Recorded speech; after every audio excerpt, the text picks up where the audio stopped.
ಯದಾ ಹಿಮಸ್ಯ ಗಣಿರ್ಭವ ಭಾರತ. ಆ ಗಣಿರ್ಭವ ಭಾರತ ಅಂದರೆ ಪುನರ್ಜನ್ಮ ನಾನು ತಗೊಂಡೇ ಇರ್ತೀನಿ. ಧರ್ಮೋ ರಕ್ಷಕ್ಷಿತ ಧರ್ಮನ ಕಾತನೇ ಇರ್ತೀರ. ಕೃಷ್ಣ ಪರಮ ಅಂದಿನ ಕಲ್ಲಿ ಅರ್ಜುನ ಇರತಕ್ಕಂಥದ್ದು. ವಿಷ್ಣು ಸಹಸ್ರ ಅಂದ್ರೆ ಸಹಸ್ರ ಅಂದ್ರೆ ಆ 1000 ಮಾಲನ್ನ 1000 ನಾಮಾಂತವನ್ನ ಭಗವನ್ ಕೃಪಾಕ್ಷದಲ್ಲಿ ಕೃಷ್ಣ ಹೇಳ್ತಾರೆ. ಯದುಕುಲನ ಎಷ್ಟು ನಂದ ಅಂತ ಸರ್ವ ರೋಜನೆಗಳ ಮಾಯವಾಗುತ್ತೆ. ಇಂಥ ಒಂದು ರೋಜನೆಗಳ ಮಾಯವಾಗ ಕೈಕಮ ವಿಶ್ವಾಸಮ ಬನ್ನಿ ಆ ನಾರಾಯಣ ಸ್ಮರಣೆಯಲ್ಲಿರ್ತಕ್ಕಂಥ ಅವಕಾಶ ಲಕ್ಷ್ಮಿ ಸಮಯ ನಾರಾಯಣ ಪೂಜೆಯಲ್ಲಿರೋ ದಕ್ಷಿಣ ಸಮಯ ಇವರಿಗೆ ಸ್ವಾಗತಿಸೋಣ. ಬನ್ನಿ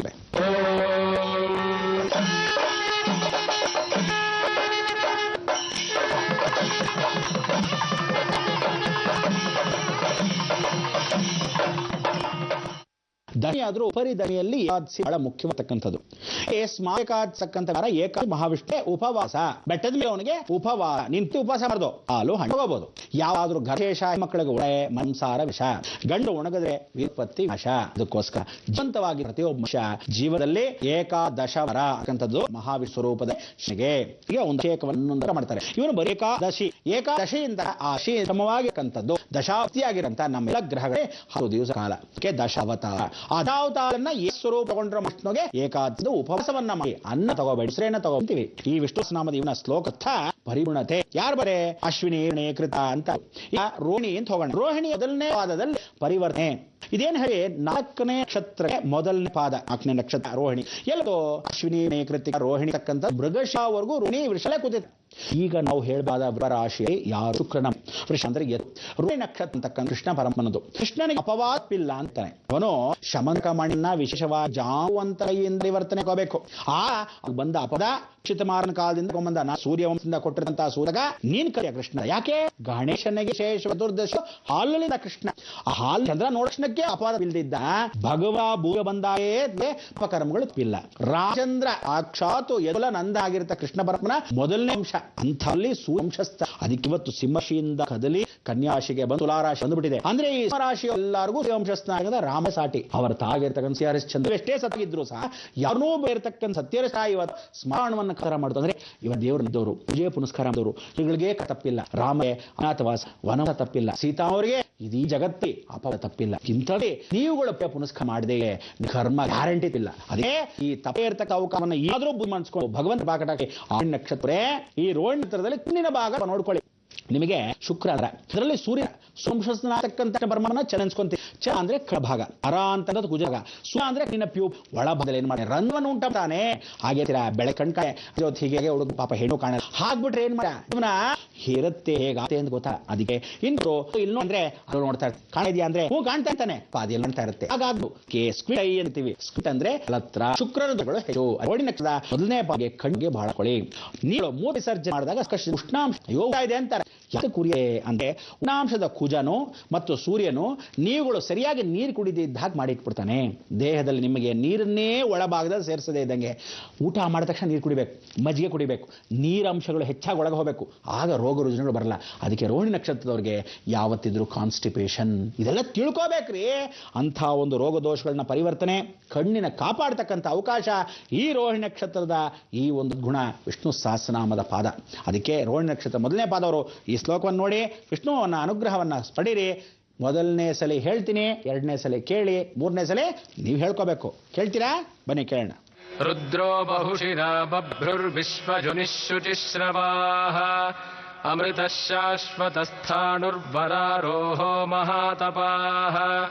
ರುದ್ರೋ ಬಹುಶಿರಾ ಬಭ್ರುರ್ವಿಶ್ವಜೋನಿಶುಚಿಶ್ರವಾಃ ಅಮೃತಃ ಶಾಶ್ವತಸ್ಥಾಣುರ್ವರಾರೋಹೋ ಮಹಾತಪಾಃ. ಪ್ರತಿಯೊಬ್ಬ ಮನುಷ್ಯನೇ ಪುರುಷಾರ್ಥ ಅಂತ ಕರಿತೀವಿ. ಏನಿದೆಯೋ ನಿನ್ನ ಪುರುಷಾರ್ಥ ಅಂತೀವಿ. ಪ್ರತಿಯೊಬ್ಬ ಮನುಷ್ಯನಿಗೆ ಯಾವ ಕಾಲಕ್ಕೂ ಅಳಿಯ ಅಂತಕ್ಕಂಥವನು ಮನೆ ತೊಳೆಯ ಅಂತ. ಜೀವನದಲ್ಲಿ ಅಳಿಯ ಅನ್ನೋನು ಮನೆಗೆ ಯಾವತ್ತೂ ಸಹಕಾರವಾಗಿರಬೇಕು. ಅವನ ಮನೆಗೆ ಮತ್ತು ಹುಡುಗಿ ಮನೆಗೆ. ಅಮೃತ ಕಲಶಧಾರಣೆ ಅವನಿಗೆ ಅವನ ಅಂಗಗಳು ಅಮೃತ ಕಲಶಧಾರಣೆ. ಈ ಅಮೃತ ಕಲಶದಲ್ಲಿ ನಾನು ಏನು ಹೇಳಿದೆ, ಮೂತ್ರ ವಿಸರ್ಜನಾ ಜಾಗ. ಅದಕ್ಕೆ ಅಮೃತ ಜಾಗವನ್ನ ಯಾವತ್ತು ಸೃಷ್ಟಿ ಮೂಲವನ್ನ ಕಂಡುಹಿಡಿತಕ್ಕಂಥ ಅವಕಾಶವನ್ನ ಯಾವ ಭಗವಂತನ ಕೊಟ್ಟಿದಾನೋ ಅದನ್ನೇ ಪುರುಷಾರ್ಥ. ಇವತ್ತು ಅದಕ್ಕೆ ದೇವಾಲಯ ಶಾಸ್ತ್ರದಲ್ಲಿ ಏನು ಹೇಳುತ್ತೆ, ನಾವು ಗರುಡಗಂಬ ಗಂಡ ದೇವತೆ ದೇವಸ್ಥಾನಗಳಿಗೆ ಗರುಡಗಂಬ ಅಂದರೆ ಮೇಲ್ಗಡೆ ಧ್ವಜಸ್ತಂಭ ಇರುತ್ತೆ.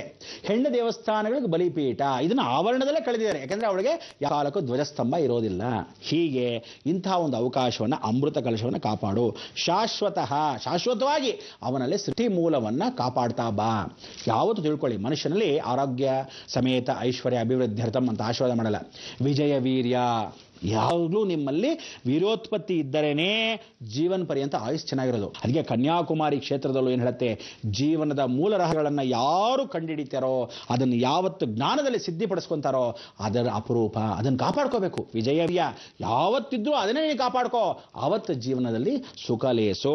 ಅದಾದ್ಮೇಲೆ ಏನು ಹೇಳ್ತಾನೆ, ಬಬ್ರುಹು ಅಂತಾಗ ಕಣ್ಣು, ನೇತ್ರ, ಹುಬ್ಬು, ಕಣ್ಣಿನ ಭಾಗ ಬಬ್ರುಹು, ಇದನ್ನ ಕಾಪಾಡ್ತಕ್ಕಂಥ ಶಕ್ತಿಯನ್ನ ಮಹಾವಿಷ್ಣು ಕೊಡ್ತಾನಂತ. ಅದಕ್ಕೆ ಕಣ್ಣಿನಲ್ಲಿ ಅವನು ಕಮಲನನ ಅಂತ ಅವನ ಕಣ್ಣು, ಆ ಕಮಲದ ಹೂ ಇದ್ದಂಗಿರುತ್ತಂತೆ ಆ ಕಣ್ಣುಗಳು, ಎಲೆಗಳಿದ್ದಾಗಿರುತ್ತಂತೆ. ಅವನ ಕಣ್ಣೇ ನೋಡ್ಬೇಕು ನೀವು ಎಷ್ಟು ಚೆನ್ನಾಗಿರುತ್ತೆ ಅಂತ.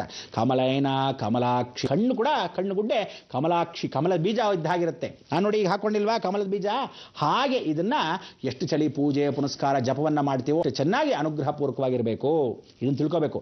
ಆಮೇಲೆ ಇವರಿಗೆ ಬೆಳ್ಳಿ ಆಭರಣಗಳನ್ನ ಹಾಕೋಬೇಕು. ನೀವು ಆದಷ್ಟು ಬಂಗಾರವನ್ನು ಉಪಯೋಗಿಸಬೇಡಿ. ರೋಹಿಣಿ ನಕ್ಷತ್ರದ ಬಂಗಾರವನ್ನು ಉಪಯೋಗಿಸ ನಿಮಗೆ ದೋಷಗಳು ಹೆಚ್ಚು. ಯಾಕಂದ್ರೆ ಸೂರ್ಯ ಮೊದಲೇ ಶತ್ರು, ಶುಕ್ರ ಮೇಲೆ ಬೇರೆ ಕೂತಿರ್ತೀರ.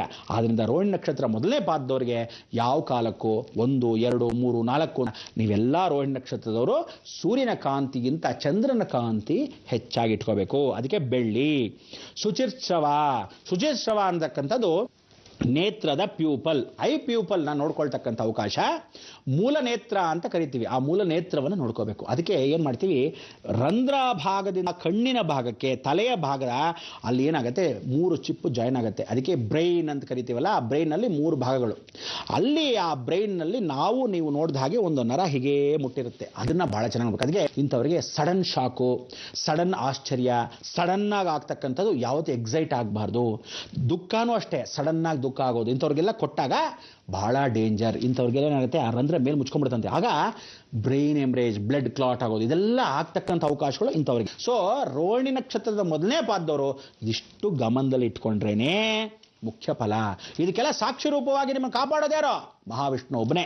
ಅದಕ್ಕೆ ಮಾಯಾಲೋಕದಲ್ಲಿರ್ತಕ್ಕಂಥ ಈ ಬ್ರಹ್ಮಾಂಡದಲ್ಲಿ ಜಗನ್ಮಾತೆ ಕೃಪಾ ಕಟಾಕ್ಷದಿಂದ ಮಹಾವಿಷ್ಣು ಸ್ವರೂಪದಲ್ಲಿ ಆರೋಗ್ಯ ಬಹಳ ಮುಖ್ಯ. ಈ ವಿಷ್ಣು ಸಹಸ್ರ ಶ್ಲೋಕವನ್ನು ಹೇಳ್ಕೊಂಡ್ರೆ ನಿಮ್ಮ ಆರೋಗ್ಯದಲ್ಲಿ ತಲೆಯ ಭಾಗದಲ್ಲಿ ತಾಯಿಂದ್ರಿಗಳ ತಲೆ ಮೇಲೆ ಹೊಡಿಬೇಡ, ದೊಡ್ಡ ನನ್ನ ಮಗ ಆಗ್ಬಿಡ್ತಾನೆ ಅವನು, ಆ 3 ರಂಧ್ರ ಜಾಗ ಆಗಾಗ ಯಾವತ್ತು ತಲೆ ಮೇಲೆ ಹೊಡಿಬಾರ್ದು. ಇದು ಜ್ಞಾನ ಚಿಂತಾಮಣಿ. ಇಂಥ ಒಂದು ಜ್ಞಾನ ಚಿಂತಾಮಣಿ ನಿಮ್ಗೆ ಅಭಿವೃದ್ಧಿ ಆಗಲಿ. ಇನ್ನೇನು ಕಾಶಿಗೆ ಹೊರಟೋಣ. ಏನಪ್ಪ ಗುರುಗಳು ಕಾಶಿಗೆ ದಿನ ಕರ್ಕೊಂಡು ಹೋಗ್ತಾರೆ ಅನ್ಕೊಬಿಡಿ, ವಯಸ್ಸಾದವ್ರ ಪಾಪ ಕರ್ಕೊಂಡು ಹೋಗ್ತಾ ಇದ್ದೀನಿ, ನೀವೇನು ಬೇಜಾರು ಮಾಡ್ಕೋಬೇಡಿ, ಕಾಯ್ತಾ ಕೂತ್ಕೊಳ್ಳಿ. ಇಂಥ ಒಂದು ದರ್ಶನ ಸುಯೋಗ ನಿಮಗೆಲ್ಲ ಸಿಗುತ್ತೆ. ವಿರಾಮದ ನಂತರ ಕರ್ಕೊಂಡು ಹೋಗ್ತೀನಿ ಕಾಶಿಗೆ.